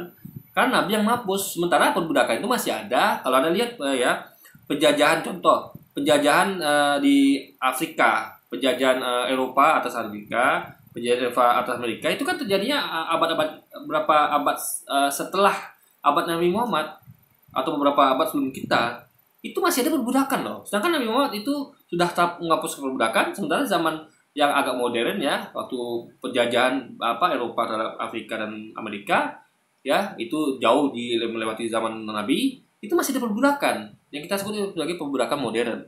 Jadi gimana para penjajah Eropa ini memperbudak orang-orang Afrika, orang-orang Amerika, bahkan orang Afrika tuh dibawa angkut ke Amerika untuk bekerja, mengerjakan dari kebun-kebun milik penjajah Eropa ini gitu kan. Mereka juga memperbudak orang-orang suku Indian, suku Aborigin, bahkan di Indonesia mereka memperbudak rakyat Indonesia gitu kan. Nah, jadi jangan katakan perbudakan itu identik dengan Islam. Enggak, Islam tuh justru menghilangkan perbudakan. Nah, itu dibuktikan Nabi. Ya, sejak zaman Nabi ya, itu berangsur-angsur perbudakan itu dihapuskan hingga pada suatu masa ya, masih dekat zaman Nabi juga ya, itu perbudakan sudah tidak ada lagi. Ya, di dunia Islam nggak ada lagi. Itu hanya masa lalu ketika Islam belum merubah semuanya. Jadi waktu itu ya, Islam datang untuk merubah peradaban jahiliyah ya, Arab itu yang perbudakan lah. Bahkan perbudakan itu sudah sejak sebelumnya lagi, sejak zaman Musa, sejak zaman Nabi sebelumnya ya kan. Itu ada perbudakan, juga hal lain seperti ya tari perut, apalagi minum keras, menjual beras, itu Nabi ubah menjadi kebaikan. Jadi zaman Nabi ya, setelah itu tidak lagi perbudakan. Tapi perbudakan itu masih ada, diterapkan oleh orang-orang penjajah dari Eropa. Dan ingat, ya Eropa ini yang inisiasi adalah Paus sendiri. Kalau Anda lihat sejarahnya, bagaimana Paus itu menginisiasi orang-orang penjajah ini agar membagi dunia menjadi dua bagian, yaitu Barat dan Timur. Yang Barat saya lupa tuh apakah untuk Portugis apa untuk Spanyol gitu kan. Nah, tapi dibagi dua. Nah, itu inisiasi Paus. Nah, jadi mereka tuh misinya adalah untuk gold, gospel, glory. Gold itu mencari kekayaan, gospel menyuarakan Injil, dan glory mencari kejayaan. Nah, poin di situ adalah Paus sendiri memasukkan situ adalah memberitakan gospel atau misi misionaris. Jadi misi misionaris itu mendompeng penjajahan. Nah, itu kan nggak boleh soalnya. Kalau Anda mau menjalankan misi dakwah ya, nggak boleh lewat penjajahan, nggak boleh ya. Nah, apalagi ini inisiasi dari Paus sendiri. Maka saya biasanya jangan tuduh. Ini saya katakan kenapa ya? Untuk membuka mata Anda bahwa Islam itu tidak seperti itu yang sudah Anda tuduhkan. Oh, Islam itu mengalahkan perbudakan, memelihara perbudakan. Enggak, Islam itu menghapus perbudakan. Dan terbukti sejak zaman Nabi Muhammad itu ya, dan seterusnya itu tidak lagi perbudakan. Justru perbudakan itu kita temui di zaman ketika Paus menginisiasi adanya perbudakan modern melalui penjajahan gitu dengan semboyan gospel glory itu perlu Anda ketahui. Jadi Anda yang Kristiani ya yang menuduh Islam seperti itu, Anda seharusnya ngaca. Lihat ke agama Anda, apa yang dilakukan Paus ketika dia menginisiasi penjajahan ya sambil mendompleng misi misionaris. Nah, itu perbudakan merajalela tuh di Afrika, di Australia, di semana-mana sampai ke Indonesia guys. Itu poin yang harus Anda pahami ya. Jadi Anda harus paham sejarah Anda. Jangan nunjuk sejarah orang, sementara sejarah Anda itu yang faktanya begitu. Sejarah kita kalau Anda nggak tahu ya seperti saya katakan tadi, Nabi Muhammad itu menghapus perbudakan. Sehingga dalam Islam, dunia Islam tidak dikenal lagi yang namanya perbudakan. Jadi, dikatakan tadi ya, yang nama budak itu adalah tentu tidak merdeka. Mereka ada komoditi. Sehingga kalau orang melihat budak, dia bisa nih. Bisa ditiduri lah. Anda tinggal beli saja. Milik Anda ya, Anda bebas tiduri. Nah, makanya untuk membedakan wanita-wanita muslimin ya, makanya budak itu juga ya, dulu budak itu diberdekakan. Jadi waktu itu ya Nabi mengatakan siapa yang memerdekakan seorang budak dapat pahala sekian. Jadi waktu itu kaum muslimin itu belum lomba membebaskan budak. Alhamdulillah gitu kan. Jadi pembebasan budak itu adalah atas inisiasi Nabi sendiri. Ya, dengan Nabi itu tentu mendapatkan wahyu dari Allah dan memintakan ya dapat hadiah lah orang-orang yang membebaskan budak. Ya, semakin banyak budak dia bebaskan, makin besar hadiahnya, pahalanya gitu kan, dan keutamannya. Sehingga kaum muslimin pada waktu itu belum lama untuk membebaskan budak. Sehingga budak-budak yang tidak lagi terhormat, jadi terhormat karena menjadi manusia merdeka. Atas usaha dari para sahabat ya dan kaum muslimin ya yang berlomba untuk mengikuti janji yang Nabi Muhammad berikan, yang janji yang Allah berikan melalui Nabi Muhammad guys. Itu poinnya.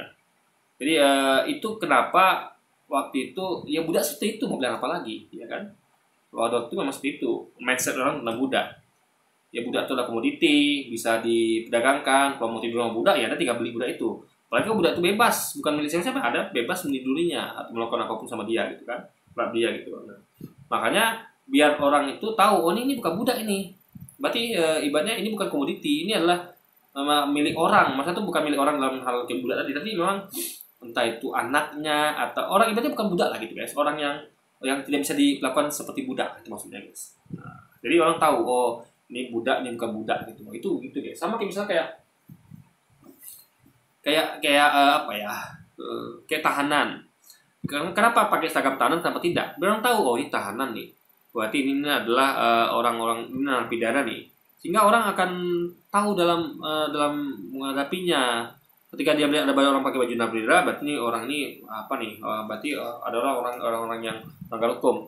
Berarti orang akan tahu ini jangan dekat-dekat, bahaya gitu kan. Nah, tanda guys. Atau misalnya kayak tanda lain apa ya? Misalnya kayak ya kayak tadi lah misalnya tanda apa misalnya kayak kayak mobil yang dipakai. Misalnya ada mobil pejabat itu kan misalnya ada sebuah tertentu. Misalnya RI 1, RI 2. Orang tahu ini presiden nih, yang macam-macam gitu kan.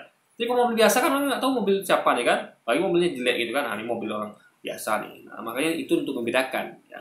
Jadi di waktu ada semacam identitas agar tidak disamakan dengan budak sehingga tidak dilakukan hal yang bebas dilakukan terhadap budak terhadap orang-orang wanita kaum muslimin guys. Itu poinnya di situ. Jadi Anda jangan menyalahkan jangan mengambilkan kesimpulan yang serampangan gitu kan. Harus belajar tentang hal ini. Pakai logika, jangan didetailkan gitu. Didetailkan, jangan asal-asalan saja gitu kan. Baca hadis ya kan. Baca ayat Quran lalu ada kesimpulan sendiri tanpa Anda memakai logika, memakai pemahaman yang menyeluruh detail ya kan dan berpikir kenapa begini, kenapa begitu gitu. Tiba-tiba aja langsung nyimpulkan tanpa dasar gitu kan.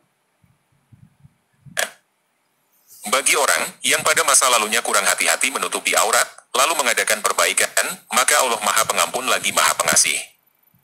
Karena perbuatan yang menyakiti itu seringkali dilakukan oleh orang-orang munafik, maka pada ayat berikut ini, Allah mengancam mereka dengan ancaman yang keras sekali. Bagaimana asbabun nuzul atau penyebab turunnya ayat ini? Penyebab turunnya ayat ini ada di dalam banyak hadis. Tetapi, saya hanya akan membacakan satu saja, dari hadis Sahih Al-Bukhari nomor 143. Telah menceritakan kepada kami, Yahya bin Bukair berkata, telah menceritakan kepada kami, Al-Laits berkata, telah menceritakan kepadaku, Ukail dari Ibnu Syihab, dari Urwah, dari Aisyah, bahwa jika istri-istri Nabi Sallallahu Alaihi Wasallam ingin buang hajat, mereka keluar pada waktu malam, menuju tempat buang hajat, yang berupa tanah lapang dan terbuka. Umar pernah berkata kepada Nabi Shallallahu Alaihi Wasallam, hijabilah istri-istri Tuhan. Namun, Nabi Shallallahu Alaihi Wasallam tidak melakukannya. Lalu, pada suatu malam, waktu Isya, Saudah binti Zamah, istri Nabi Shallallahu Alaihi Wasallam, keluar dalam kurung untuk buang hajat, dan Saudah adalah seorang wanita. Jadi kita kalau melihat itu guys, kita harus lihat konteks zamannya. Dulu nggak ada toilet, sekarang nggak ada. Dulu sanitasi masih buruk gitu kan. Orang tidak mengenal seperti sekarang ya, mengenal kayak toilet yang bersih, higienis. Enggak, dulu kan zamannya beda. Dia tuh harus bisa melihat zaman gitu. Jadi kenapa orang ini begini? Ya karena memang zaman itu seperti itu gitu kan. Ada keterbatasan ya guys. Yang berpostur tinggi. Umar lalu berseru kepadanya, sungguh kami telah mengenalmu wahai Saudah. Umar ucapkan demikian karena sangat antusias agar ayat hijab diturunkan. Maka Allah kemudian menurunkan ayat hijab. Telah menceritakan kepada kami, Zakaria berkata, telah menceritakan kepada kami. Begini ya, keinginan orang-orang soleh itu lebih besar peluang untuk didengar oleh Tuhan. Ada lihat bagaimana waktu itu contoh kayak ada tahu Nabi Ibrahim dan istrinya ya, mereka ingin sekali agar punya anak. Nah Tuhan mendengarkannya kan. Jadi saya tanya sekarang apa yang salahkan itu? Musa menginginkan agar mereka selamat dari kejaran Firaun, dan faktanya mereka selamat. Lalu Musa ketika berhadapan dengan penyiar Firaun, tentu Musa pengen dimenangkan oleh Tuhan, oleh Allah, dan Musa dimenangkan. Ya, tongkatnya berubah jadi ular dan memakan semua ular-ular dari para penyihir. Apa yang salah coba? Jadi kalau Allah Tuhan itu mengabulkan keinginan hambanya, itu bukan sesuatu yang salah. Itu malah membuktikan bahwa hambanya adalah hamba yang Allah sayangi, sehingga keinginannya dikabulkan atau gampang dikabulkan. Dan tentu nggak semua keinginan itu yang bisa dikabulkan, yang ibaratnya adalah betul-betul total hak begitu Allah tuh semuanya sebenarnya. Tapi yang lebih poinnya tuh kayak hidayah ya. Jadi kalau bukan hidayah siapapun itu ya, kalau Anda minta ya, belum tentu Allah kasih gitu loh. Ini bukan berarti juga Allah ketika Allah kasih Anda tuh bukan orang yang sayang Allah, bukan. Jadi patokan bukan apakah dikasih apa nggak kasih ya. Karena contoh kayak Umar itu meminta supaya pamannya tuh dapat hidayah, Allah nggak kasih. Bukan berarti Allah nggak sayang sama Nabi, enggak. Allah tuh lebih tahu pada kita semua. Jadi kenapa paman Nabi nggak dikasih hidayah, Allah yang tahu. Kita jangan berasumsi sendiri. Karena sesuatu yang kita nggak tahu ya kita jawabnya walau bisawab. Ya kan? Kita nggak tahu kenapa paman Nabi nggak dikasih hidayah, padahal itu paman Nabi, dan Nabi itu 2 siang malam meminta pamannya agar diberi hidayah. Cuman Allah yang tahu kenapa alasannya itu paman Nabi nggak dikasih hidayah, gitu guys. Sementara Umar yang dulu betul-betul Umar yang yang brutal sama Islam yang awal-awalnya itu kan ya memusuhi kaum muslimin hebatnya ya, Allah kasih hidayah. Itu hak prerogatif Allah, semua itu hak prerogatif Allah. Cuman kita nggak tahu karena Allah Maha tahu kenapa dia berbuat seperti itu. Contoh kayak misalnya kejadian Nabi Musa ikut Nabi Khidir. Nabi Khidir dikasih Allah informasi yang terjadi masa depan. Makanya ketika pertama Nabi Khidir ingatkan Nabi Musa, kamu kalau ikut aku nanti kamu pasti akan banyak bantahnya, banyak komplain sama aku gitu kan. Kayak gitulah kira-kira ngomongnya guys. Nah, Musa katanya tidak, aku akan ikut kamu gitu kan. Aku tidak akan melakukan itu. Ternyata faktanya Nabi Musa melakukan itu. Dia heran ketika melihat Nabi Khidir membunuh anak kecil. Kamu kenapa bunuh dia? Protes Umar kan? Karena melihat itu kita pun protes. Kalau kita nggak tahu kan, tapi itu sesuatu yang salah. Kenapa anak kecil kok dibunuh? Anak nggak salah apa-apa dibunuh. Lalu dia katakan, sungguhnya kamu nggak tahu Musa. Aku beritahu Allah ya, diinformasikan kalau anak ini di masa depannya, karena Allah tahu tentang masa depan, tentang segalanya. Anak ini masa depan kelak akan membunuh kedua orang tuanya. Sehingga sebelum itu terjadi, ya Allah perintahkan untuk aku bunuh anak ini duluan. Gitu. Nah, orang yang nggak tahu ya bakal ngira tidak. Tapi orang tahu kita berpikir ya dapat informasi Allah, tahu itu sudah benar. Nah, ini logis juga kenapa anak kecil ini dibunuh ya? Kenapa lebih baik dibunuh daripada nggak bunuh? Nah, ini logikanya ya. Pertama, kalau anak kecil nggak dibunuh ya, pertama dia akan dewasa.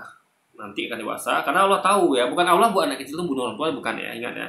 Manusia itu dikasih Allah tuh kehendak bebas, free will untuk melakukan sesuatu. Nah, cuman Allah tahu di masa depan anak ini dengan free will-nya, kehendak bebasnya, dia akan bunuh orang tuanya. Bukan Allah yang membuat seperti itu ya, anak ini sendiri yang mengikuti kehendak bebasnya untuk membunuh gitu kan. Kehendak bebasnya bisa juga nggak bunuh, tapi dia milih untuk ambil kehendak bebas yang membunuh orang tuanya. Karena Allah tahu, makanya Allah kasih tahu bunuh anak ini sekarang, karena kalau tidak ada begitu nanti. Nah, kelebihannya kalau dibunuh pada waktu kecil ya, pertama orang tuanya selamat, kedua orang tuanya di masa datang tidak mengalami pembunuhan. Itu poin pertama, orang tuanya kedua-duanya selamat. Yang kedua, anak ini ya karena dibunuh ya itu dia tidak berdosa anak ini ya. Kenapa? Karena anak ini ketika dia bahkan dia masuk surga. Karena anak kecil itu adalah sama seperti Yesus katakan ya, bela kematian anak itu. Karena mereka adalah punya kerajaan surga. Di anak-anak itu ya, itu jangan dihalangi kata Yesus. Biarlah mereka kembali ke hadapanku karena mereka adalah yang punya surga, kerajaan surga. Anak kecil itu adalah penghuni surga, yang berhak atas surga. Kenapa? Karena mereka suci. Ini selagi membantah dalil asumsi yang mengatakan bahwa kita mewarisi dosa waris Adam. Enggak, karena Yesus katakan anak kecil itu adalah mempunyai kerajaan surga. Makanya anak kecil itu kalau meninggal itu mereka masuk surga. Nah, anak ini ketika mati itu dibunuh, dia masuk surga. Nah, Iblis nggak apa-apa, karena memang dia dapat perintah dari Tuhan. Berarti dia tuh melakukan skenario yang tentu skenario nggak bisa sama kita lakukan ya. Karena Allah yang tahu kalau ini anak bakal begitu di masa depan. Kalau kita nggak tahu ya jangan coba-coba buat kita bikin. Karena kita nggak tahu yang terjadi di masa depan gitu kan. Nah, jadi adalah kebaikan bagi sang anak dan orang tuanya. Anaknya selamat masuk surga, orang tuanya selamat nggak dibunuh.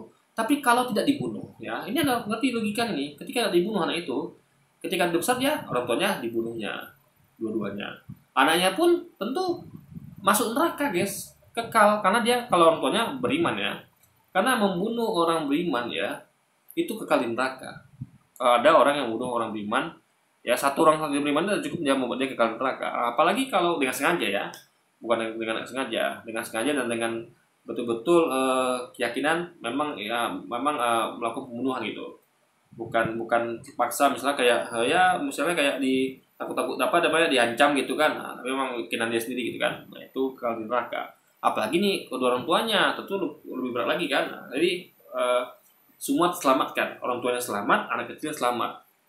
Tapi kalau tidak, sama-sama nggak selamat, orang tuanya selamat, anaknya pun nggak selamat gitu. Bahkan anaknya kasihan lagi dimasuk ke neraka gitu, kekal belakangnya. Nah, itu poin situ guys. Makanya seperti itu. Nah,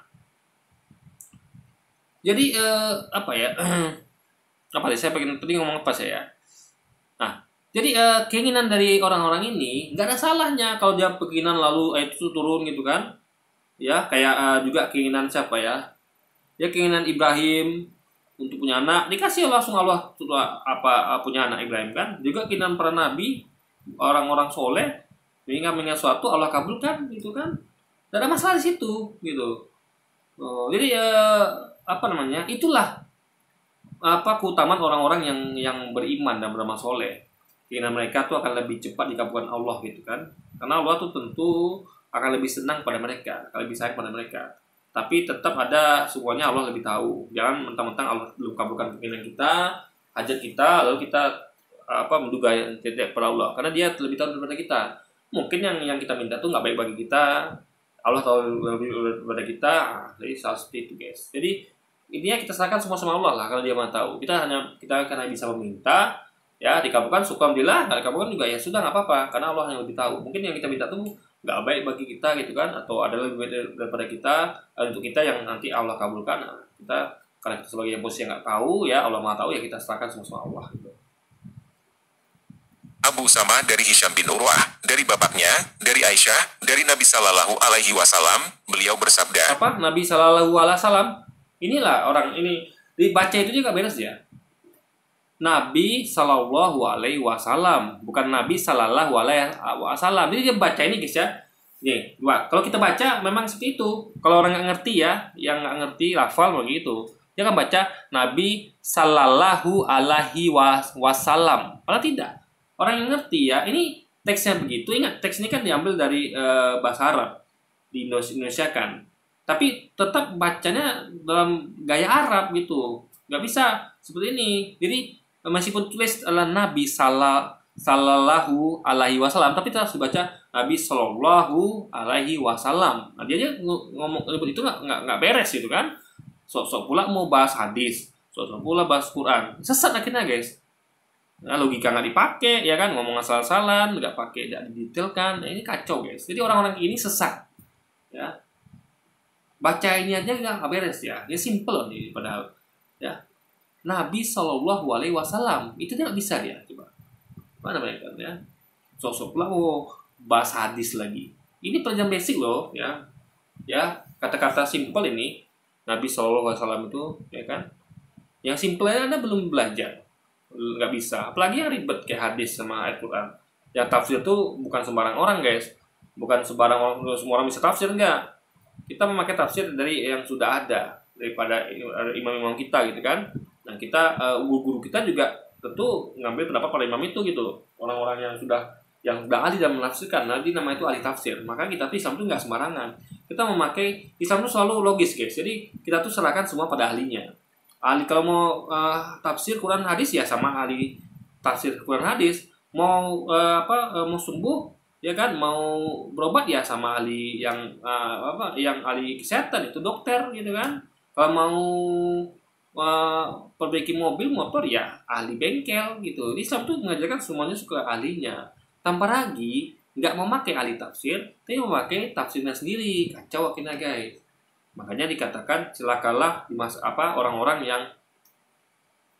yang tidak di masa depan tuh ada orang-orang tuh yang orang berilmu tuh akan ditinggalkan. Orang-orang nggak berilmu malah didengarkan. Itu jadi di akhir zaman. Jadi orang-orang yang nggak berilmu sekitar para ini ya akan didengarkan. Buktinya apa? Subscriber dia lebih banyak pada subscriber saya. Berarti dia kan secara ini kan berarti dia lebih didengarkan karena lebih banyak subscribe dia. Nah, makanya saya nggak heran karena ini akhir zaman.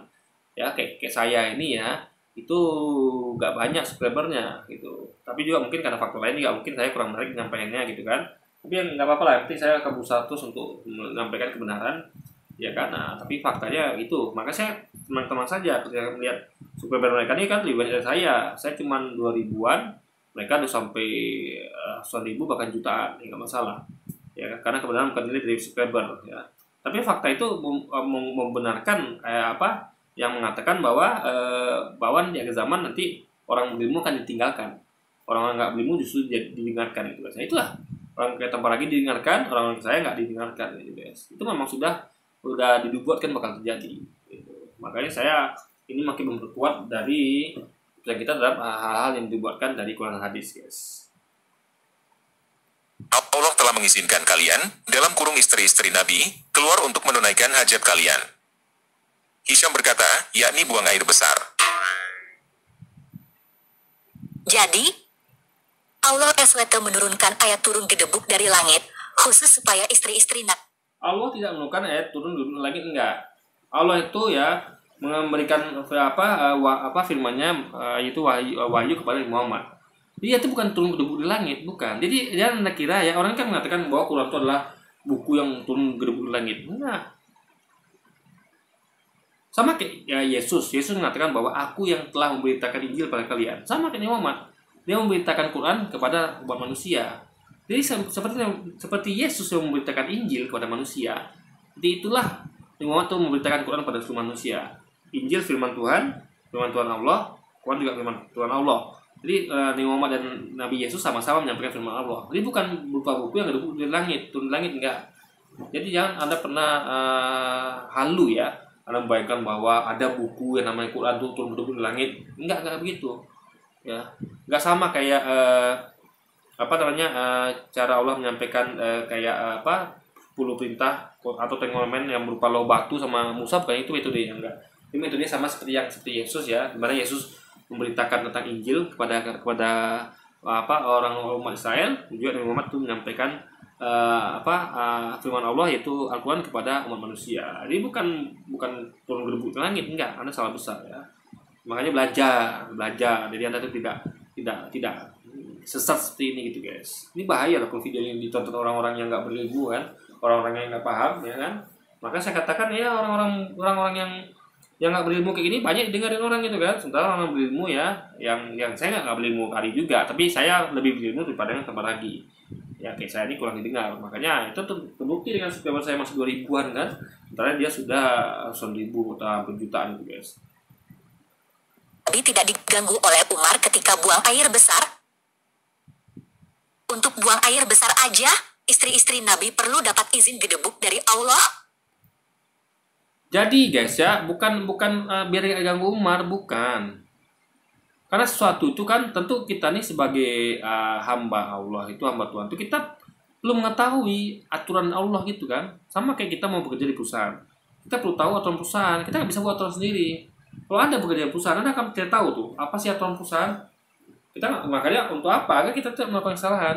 Misal kita mau merokok nih, mungkin nggak di perusahaan kita merokok sembarangan kan? Nggak, kita terus tengok aturan. Kalau aku merokok, aturan perusahaan gimana ya? Oh ternyata merokok tuh di sini nggak boleh, jangan merokok. Oh ternyata boleh merokok tapi di ruangan merokok. Nah, silakan. Jadi kita tuh tidak akan merokok sembarangan. Mungkin ada kan, mau Anda tahu hobi merokok, tapi Anda tahu kalau di perusahaan itu biasanya ada aturan tentang merokok kan? Karena merokok itu bukan sesuatu yang lazim di perusahaan. Beda sama misalnya kayak minum, minum mungkin udah biasa. Tapi kayak rokok atau mungkin makan itu betul ada aturannya. Makan itu kapan, apakah ada jam makannya, selama itu kan harus tahu aturannya gitu. Nah makanya sama seperti ini. Jadi tujuan Umar begitu ya, meminta petunjuk. Jadi Allah tuh boleh apa tidak gitu. Jadi Umar ini nggak ragu-ragu dalam bertindak gitu kan. Karena semua sesuatu itu ya harus ikut hukum Allah ya. Bahkan kita melangkah pun ke toilet atau ke luar rumah tuh pakai aturan Allah semuanya, nggak ada yang pakai aturan kita sendiri. Kayak sama kayak gini guys, kayak robot. Robot itu diciptakan untuk ikut aturan pembuatnya kan, ya kan, diprogram untuk ikut aturan pembuatnya. Nggak ada robot yang di setting untuk mengikuti kehendak dia. Nah manusia memang setting bisa ikut kehendak dia bisa, tapi tentu yang bikin manusia itu tentu yaitu Tuhan tuh pengen manusia itu ikut dia, paham ya? Jadi misalnya kayak ada orang yang membuat robot, yang robot itu dikasih, yang normalnya kan robot itu dikasih perintah agar ikut dia, diprogram semua gitu. Tapi ada orang-orang mungkin yang berpikir ya nggak apa-apa lah, robot ini dibuat program bebas lah gitu kan, dikasih AI gitu kan, jadi dia bebas menentukan apa dia sendiri. Tapi tetap pemiliknya tuh pengen robot patuh sama dia, meskipun dia dikasih kehendak bebas. Jadi robot ini dikasih kebebasan. Dia pengen tes nih, robot ini kalau di program patuh kan pasti kan patuh. Tapi dikasih program seperti ini, patuh apa enggak dia? Nah, kalau dia patuh, senanglah pemiliknya kan? Oh, robot patuh nih. Tapi kalau robotnya patuh kan, patuh dia akan gemes gitu guys. Aduh, ternyata robotku memilih nggak patuh sama aku. Nah, akhirnya robotnya mungkin jadi berbahaya atau menjadi nggak menyenangkan lagi. Akhirnya jadi apa? Bisa jadi dia marah sama robotnya, atau dia pikir udahlah, kayaknya gagal bikin robot ini, atau robot ini nggak bagus diteruskan, ya akhirnya di program ulang sama dia, atau mungkin dimusnahkan dia gitu guys. Itu logika sama kayak manusia seperti itu. Cuman dalam arti berbeda, karena kalau pembuat robot kan masih manusia, tapi ini Tuhan. Tuhan itu tentu ini manusia itu ke perintahnya, tapi kalau nggak ikut perintahnya ya ada level-level hukuman bagi manusia tersebut. Jadi nggak semuanya sama rata guys hukumannya, dan hukuman itu tetap dalam rangka menunjukkan bahwa Allah tuh jangan lupa punya sifat yang maha pengasih dan penyayang. Jadi dia memberikan hukuman itu masih dalam konteks maha pengasih dan penyayang. Jadi nggak sembarangan ngasih hukuman guys. Dia ngasih hukuman itu yang adil tentunya, kan dia adalah Allah yang Tuhan yang maha adil. Iya. Jadi pencetus ide untuk mewajibkan penggunaan jilbab bukan dari Nabi dan bukan dari Allah, tetapi dari Umar bin Khattab. Gini guys ya, manusia tuh punya keinginan, Allah mengabulkan. Jangan lupa ya, di situ tidak ada poinnya Umar tuh dikte Allah, nggak ada, atau Umar dikte Nabi, nggak ada. Ada saat Umar tuh keinginannya dipenuhi, ada saat tidak gitu, paham ya? Anda harus paham itu. Jadi nggak ada salah situ, nggak ada salah. Misalnya misalnya siapa ya? Misalnya kayak ada baca kitab deh, ada tuh yang Nabi yang punya ide begini, gimana kalau gini, ternyata Allah kabulkan, ya masalah gitu kan? Atau misalnya kayak Ibrahim tuh punya ide, gimana kalau aku yang udah tua ini punya anak? Itu kan ide itu kan? Karena setahu kita orang udah tua itu susah punya anak, bahkan mustahil punya anak. Tapi itu idenya Ibrahim, ternyata Allah kabulkan ide itu. Nggak ada masalah situ kan? Jadi bukan berarti bahwa Allah itu atau Umar itu tunduk pada Umar, enggak. Yang kabulkan siapa? Allah. Umar masih dalam kerangka itu, masih butuh Allah kabulkan. Allah pemilik kuasa. Misalnya kayak saya punya ide nih. Nah, kalau disetujui oleh atasan saya dan pemilik perusahaan, kenapa tidak? Bukan berarti sama berkuasa kan? Paham nggak? Ini ide saya. Ketika saya punya ide di perusahaan nih, saya ngomong sama manajer saya, pimpinan perusahaan, Pak, saya punya ide, gimana kalau perusahaan kita ini apa ya, kita mengerjakan bisnis ini, menambah dengan bisnis ini, misalnya itu prospeknya bagus, lalu disetujui sama pemilik perusahaan. Oke Pak Bobi, saya setuju. Apakah itu saya punya kuasa? Saya mendikte dari pemilik perusahaan sama manajer saya? Kan tidak. Saya tidak minta mereka, karena mereka mengabulkan. Mereka bisa aja nggak mengabulkan, tapi di sini faktanya mereka mengabulkan. Tapi bukan berarti itu saya adalah punya apa namanya, mendikte mereka, enggak. Jadi mereka ini nggak ngerti tentang apa itu ide, apa itu kalau dikabulkan. Ini nggak ada hubungan dengan dikte nggak ada. Ketika ada seorang punya ide, kalau atasannya itu atau nabi atau Tuhan yang mengabulkan, ya itu bukan berarti orang itu mendikte Tuhan atau nabinya. Itu logikanya kayak gitu tuh absurd, guys, ya. Pintar sekali ya si Umar ini. Dia bisa memaksa Allah dan nabinya menurunkan sebuah ayat turun gedebuk dari langit. Kalau orang ngasih ide, lalu Allah sama Nabi mengabulkan, ya kan? Itu bukan berarti pemaksaan. Paham nggak? Kalau maksa dia bukan begitu. Misalnya maksa dia ngancam. Awas Allah ya, kalau kamu nggak kabulkan ide aku nih, kamu akan aku hukum. Itu baru pemaksaan. Tapi kalau Umar meminta, ada mempunyai ide, Allah mengabulkan. Sama kayak saya punya ide ke perusahaan. Saya nggak ada ngancam-ngancam bos atau pemilik. Kalian awas ya pemilik ya, kalau kamu kabulkan nanti rumah kamu saya bakar. Nah, lalu kata pemilik perusahaan, iya, oke. Nah, itu baru pemaksaan namanya. Itu baru namanya mendikte. Tapi kalau saya cuma bilang ya, pemimpin perusahaan, ya manajer, pemilik, saya punya ide gimana kalau ini ya perusahaan ekspansi di bidang ini, saya bagus. Oh iya bagus itu dikabulkan. Itu berarti saya memaksa. Paham nggak mereka di poin memaksa? Memaksa itu adalah melakukan sesuatu seperti contohnya ancaman. Ini umat tidak ada mengancam dan segala macam, dia hanya punya ide dan kebetulan Allah mengabulkan. Nggak ada sesuatu yang salah di situ ya. Mereka ini aja yang sesat dalam memahami itu. Logika mereka nggak dipakai, guys. Dengan cara ngeprank salah seorang istri Nabi ketika buang air besar. Umar bin Khattab bukan hanya Itu bukan prank namanya, bukan. Umar gini guys ya. Umar itu adalah orang yang suka keliling. Kalau baca sejarah Umar, kalian tahu dia suka keliling. Dia orang itu suka mengecek sesuatu apakah sudah jalan syariat atau tidak. Contoh, ada kisah Umar, dia keliling malam untuk mencari orang-orang yang begadang. Jika orang begadang ya, karena begadang itu dalam Islam itu haram kalau nggak ada ininya, nggak ada keperluannya. Kayak saya misalnya saya bikin konten ya, dakwah malam-malam atau memang bekerja malam-malam memang ada tujuan, itu boleh. Tapi zaman Umar kayak orang tuh begadang itu cuma minum-minuman atau judi atau mereka nongkrong-nongkrong gak jelas, itu mencambuk itu mereka. Nah, atau misalnya Umar keliling malam-malam itu mencari orang-orang fakir miskin. Dia nemukan ada seorang ibu dan 2 orang anaknya menangis di sebuah gubuk, ya kan? Umar mengintip untuk tahu apa yang terjadi. Ternyata mereka tidak punya apa-apa untuk dimakan. Ibu sang anak 2 orang anak ini merebus batu dalam wadah gitu kan, merebus itu batu itu. Anak-anaknya nggak tahu kalau itu batu, mereka kira itu makanan. Anaknya lapar. Kemudian berkata, ibu apakah sudah masak? Belum nak, kalian tidur aja dulu, nanti kalau udah masak diumumkan. Begitu terus, berapa kali anaknya itu terbangun, ya kan? Ibunya itu lagi alasannya, sampai anaknya itu tertidur. Umar lihat itu, Umar langsung ngetok pintu, assalamualaikum. Lalu Umar bertanya, ada apa ini? Dan dia menjelaskan, kami nggak ada lagi mau dimakan. Jadi saya berbuat ini agar anak saya tuh untuk sedikit menghilangkan rasa lapar mereka, karena kalau mereka tidur kan berarti setelah laparnya, jadi saya cuma mengalihkan saja, tapi saya memang nggak ada apa-apa dimakan. Nah Umar apa yang dilakukan Umar? Dia pergi ke Baitul Mall beserta asistennya, karena dia didampingi sama asisten tuh kan. Umar itu mengangkut sendiri semuanya bahan masakan itu, gandum, daging dan segala macam. Umar gotong sendiri ke rumah ibu dan anak tadi. Asisten menawarkan, Umar biar aku aja yang gendong. Umar kata tidak, ini tanggung jawabku. Aku nak mau nanti aku diminta tanggung jawab di akhirat, lalu aku kena akan hal itu. Makanya biar aku saja. Umar takut begitu, karena itu tanggung jawabnya sebagai khalifah gitu kan. Nah, akhirnya dia memasakkan orang itu ya, ibu dan anak ini masakan yang diambil dari Baitul Mall. Karena hak dia sebagai seorang khalifah untuk mendistribusikan kemana Baitul Mall itu disalurkan gitu kan. Nah, dia memasakkannya dan menjadikan bagi anak itu dan sampai mereka kenyang gitu guys. Nah itulah mulianya Umar. Umar tuh memang gitu sifatnya.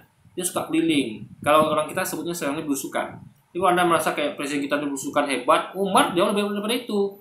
Umar tuh bukan hanya nonton ya, tapi melakukan aksi. Dan aksi itu biasanya yang kerjakan.